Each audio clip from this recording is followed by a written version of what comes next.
नमस्कार दोस्तों, आज हम बात कर रहे हैं इनकम टैक्स की ओल्ड वर्सेस न्यू रिजिम के बारे में। इनकम टैक्स की ओल्ड रिजिम या न्यू रिजिम हमें कौन सी ऑप्ट करनी चाहिए, ये हमें कैसे पता लगेगा। इनकम टैक्स की न्यू रिजिम के अंदर गवर्नमेंट ने हमें कुछ बेनिफिट्स दिए हैं, लेकिन ये बेनिफिट्स हमें कैसे पता लगेंगे। इनकम टैक्स की जो ऑफिशियल वेबसाइट है उसी के ऊपर इनकम टैक्स एक कैलकुलेटर दिया गया है, जिसमें हम अपने इनकम को डालेंगे और हमें ये पता लग पाएगा कि हमें कौन से रिजिम को ऑप्ट करना चाहिए, जिससे हमें अपना इनकम टैक्स कम से कम देना पड़े। फिर भी आपको अपने सीए से या टैक्स कंसल्टेंट से जरूर एक बार डिस्कस कर लेना चाहिए। आपको एटलीस्ट ये तो जरूर पता होगा कि आपको कितना इनकम टैक्स देना है। तो आइए इनकम टैक्स की ऑफिशियल वेबसाइट पर चलते हैं और देखते हैं कि आपको कितना इनकम टैक्स देना पड़ेगा और आपके लिए कौन सी जो रिजिम है वो आपको सुटेबल है। तो यहाँ पर मैं इनकम टैक्स की ऑफिशियल वेबसाइट पर आ गया हूँ। इनकम टैक्स की ऑफिशियल वेबसाइट पर यहीं पर इनकम टैक्स कैलकुलेटर का ऑप्शन दिया गया है।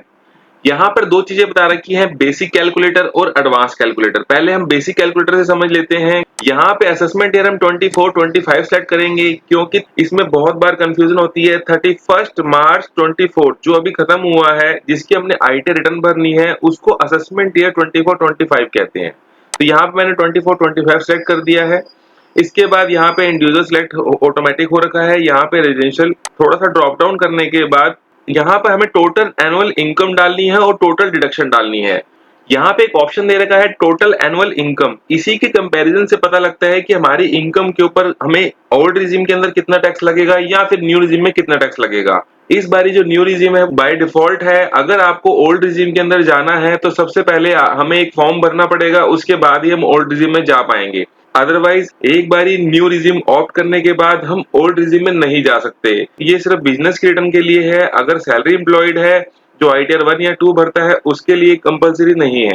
तो टोटल एनुअल इनकम होता क्या है, मान लेते हैं किसी की टर्नओवर 1 करोड़ है। 1 करोड़ के बाद किसी के एक्सपेंस, चाहे वो सैलरी हो, चाहे वो कन्वेंस हो, चाहे वो स्टाफ वेलफेयर हो या फिर परचेज हो, ये सब एक्सपेंस के अंदर आता है। ये सब खर्चे कटने के बाद जो नेट प्रॉफिट है उसके ऊपर हमें इनकम टैक्स देना पड़ता है। मान लेते हैं हमारा जो नेट प्रॉफिट है वो 7 लाख रुपए है। ये 7 लाख रुपए हम यहाँ पर डालते हैं। यहाँ देख सकते हैं हम 7 लाख डालते ही यहाँ न्यू रिजिम में कोई टैक्स नहीं आ रहा और ओल्ड रिजिम के अंदर 54,600 का टैक्स आ रहा है, क्योंकि न्यू रिजिम के अकॉर्डिंग इनकम टैक्स 7 लाख तक फ्री है। 7 लाख तक हमें कोई टैक्स नहीं देना। न्यू रिजिम में एक ये भी है कि आपको किसी भी डिडक्शन का क्लेम नहीं मिलेगा। यहाँ पे मैं यहाँ पर 1.5 लाख रुपए की जो मैक्सिमम डिडक्शन है वो डाल देता हूँ। तो यहाँ पे हम देख पा रहे हैं कि 23,400 का जो टैक्स है ये हमारी ओल्ड रिजिम के अंदर आ गया है, क्योंकि मैक्सिमम जो रिबेट है ओल्ड रिजिम में वो 1.5 लाख तक ही है। तो यहाँ से हमें पता लग जाता है कि हमारी इनकम के ऊपर कितना टैक्स लगेगा। यहाँ पर अगर हम 7 लाख की जगह यहाँ पर अगर हम 8 लाख डाल देते हैं तो यहाँ पर 8 लाख के ऊपर आ जाएगा, उसके अकॉर्डिंग 36,400 टैक्स आएगा। और अगर हमने 8 लाख अगर हम ओल्ड रिजिम में जाते हैं और हमारी 1.5 लाख की इन्वेस्टमेंट भी है तो हमारे को ओल्ड टैक्स रिजिम में 44,200 का टैक्स आएगा। इसका मतलब ये है कि न्यू रिजिम के हिसाब से हमारे को जो टैक्स है वो कम ही लगेगा। थोड़ा सा एडवांस समझने के लिए हम यहाँ पर इनकम टैक्स के पोर्टल पर एडवांस कैलकुलेटर में जाते हैं। यहाँ पे हम एडवांस कैलकुलेटर में आ गए हैं जो हमें कैलकुलेट करके बताएगा, जिसके अंदर और भी काफी सारी चीजें होती हैं। एडवांस कैलकुलेटर में थोड़ा सा ड्रॉप डाउन करते हैं। यहाँ पे इनकम टैक्स की जो लास्ट डेट है वो 31 जुलाई 2024 है।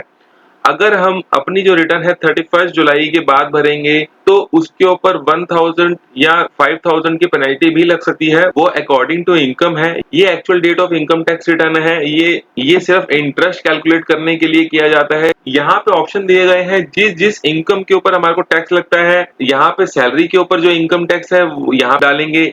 हाउस प्रॉपर्टी की अगर कोई इनकम है तो हम यहाँ पर डालेंगे। कैपिटल गेन की इनकम है तो यहाँ डालेंगे। अगर हमारी बिजनेस प्रोफेशन की इनकम है तो यहाँ डालेंगे और अदर सोर्सेज का यहाँ पर डालेंगे। यहाँ पर मैं जो सैलरी इनकम डाल देता हूँ, यहाँ पे मैं नेट सैलरी इनकम जो हमारी जो अगर हमारी सैलरी इनकम 6 लाख है तो मैं यहाँ पे 6 लाख डाल देता हूँ। यहाँ पे जो स्टैंडर्ड डिडक्शन है ये हमें मिल गई है। यहाँ पे हमारी इनकम जो है सैलरी की 5,50,000 हो गई है। यहाँ पर जो हम इनकम डालेंगे वो कैपिटल गेन की इनकम डालेंगे। कैपिटल गेन जो है वो 2 तरीके का होता है, शॉर्ट टर्म कैपिटल गेन और लॉन्ग टर्म कैपिटल गेन। अगर किसी की इनकम शॉर्ट टर्म या लॉन्ग टर्म से है तो हम यहाँ पर डाल सकते हैं। इसके बाद यहाँ पे जो ऑप्शन आ रहा है income under the head business और प्रोफेशन, यहाँ पे मैं 3 लाख की इनकम डाल देता हूँ जो हमारे बिजनेस से आ रही है।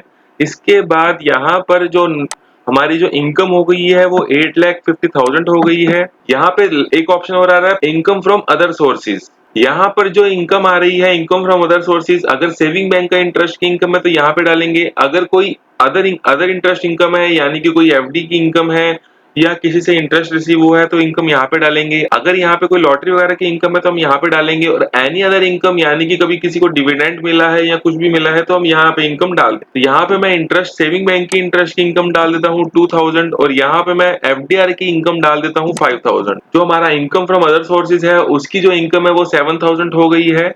जो मेरी टोटल इनकम हो गई है वो 8,57,000 हो गई है। तो यहाँ पे हमारी जो टोटल ग्रॉस इनकम आ गई है वो 8,57,000 आ गई है। यहाँ पे हमें डिडक्शंस दी गई हैं। जो डिडक्शंस है वो हमें न्यू टैक्स रिजीम में नहीं मिलेंगी क्योंकि हमने न्यू टैक्स रिजीम ऑप्ट की हुई है, इसलिए हम न्यू टैक्स रिजीम के अंदर ये वाला ऑप्शन नहीं डाल सकते, इसलिए हम इसको छोड़ देते हैं, ब्लैंक रहने देते हैं।